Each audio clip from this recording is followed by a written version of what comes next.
Дезинформациите и шпекулациите кои се шират низ медиумите во однос на доверливиот изборен материјал за наводно 80.000 пробни испечатени гласачки ливчиња, Државната изборна комисија ги демантира во целост, стои во нивното соопштение.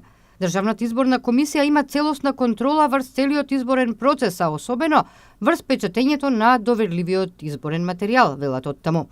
Од Државната изборна комисија посочуваат дека изводите од избирачкиот список се испечатени, проверени, потврдени и потпишани од сите членови на Државната изборна комисија. Исто така, испечатени се и гласачките ливчиња и се пакуваат за достава до надлежните општински изборни комисии во следните денови. Во однос пак на започнувањето на гласањето, први гласаат членовите на избирачките одбори кои ќе го спроведуваат гласањето во дипломатско-конзуларните представништва и конзуларните канцеларии на Република Македонија во странство. Заради заминување на одредените дестинации во светот, денеска во просториите на Државната изборна комисија, тие ја исполнуваат својата граѓанска должност.